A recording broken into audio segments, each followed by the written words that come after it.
kasabay ng mga balitang ito ay siniguro ng pambansang pulisya na mananatiling ligtas ang mamamayan laban sa anumang krimen. Sa pamamagitan din nito ay mahihikayat ang mga foreign investors na patuloy na maglagak ng kanilang puhunan sa bansa para makatulong na mapataas ang ekonomiya. Para sa detalye, babalitaan tayo ni Julius Disamburon. Maayos na komunidad, ligtas laban sa mapagsamantala. Masarap tayuan ang negosyo, dama mo ang iyong trabaho. Ito ang mga litanyang napakagandang pakinggan at isipin para sa isang syudad na walang mapang-api. Ito ang nilalayo na Aquino administration na gawing kaakit-akit sa mata ng mga foreign investors ang ating bansa. Upang mas lalo pang mahikayat ang mga mamumuhunan na magtagal sa bansa at palakasin ang ating tuluyan na ding minawalis ng pamahalaan ang dati talamak na pangingikil at korupsyon. Ang paglago ng ekonomiya, nagkakasundong may-ari at empleyado at ligtas sa anumang gulo ay ang siyang positibong imaheng nakikita bilang isang syudad na madaming mga nakatayong business establishments.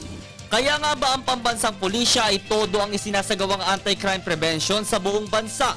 Halimbawa dito sa Quezon City, nagtakda si Quezon City Police District Director General Richard Albano na ipagpatuloy at palawakin pa ang police visibility. Bukod dito ay nakikiisa din ang mga motorcycle groups laban sa mga riding in tandem criminals na bumibiktima at nangaagaw ng mga mamahaling gamit na nagiging mitsya pa ng kamatayan. Kung ano yung nakikita nyo mga patrols, ganun pa rin. Habang kayo ay umalis, kami nagbantay sa inyo. Kayo ay pabalik, kami rin nagbabantay sa inyo. Base sa mga datos, mahigit sa 80% ang nare-resolve ang krimen ng Quezon City Police District. Quick response, yan kung ilarawan sila dahil sa mabilis sa pagkakaresponde sa isang hold-up incident noong mga nakaraang buwan sa EDSA Quezon Avenue. Hindi lamang sa krimen umaaksyon ang pulisya, maging ang pagtulong sa kapwa ay unang-una. Ang batang si Arvin Tubat na nawaglit ng ina sa isang mall ay naibalik ito ng mga otoridad. At nito lamang linggo ay nahulog sa kamay ng batas ang dalawa sa talamak na hold-upper ng jeep sa lungsod. Ito ay na nakipagpalitan sila ng putok sa mga otoridad sa kahabaan ng BMA Quezon Avenue ng naturang lungsod. Nang maabutan ito ng mga miyembro ng media ay halos kaba at takot ang naramdaman ng mga pasahero. Ang mga suspect umano ay sumakay mula sa Mayon at saka nagdeklara ng hold-up sa Cordillera Street. Siguro napili niyang tumalon dito sa may parting lugar na to. Siyempre nakakuha siguro siya ng pagkakataon, may opportunity para tumakas siya o humingi ng saklolo. So, siguro tawag ng pagkakataon niya. Sa parehong lugar din na hold up ang kasamahan naming reporter sa PTV4 na si Bench Bondok.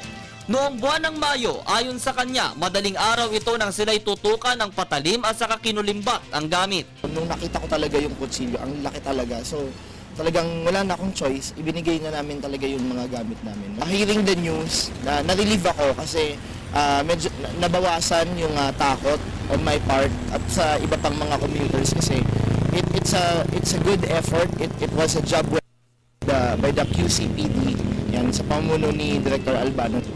Super na mababa ngayon.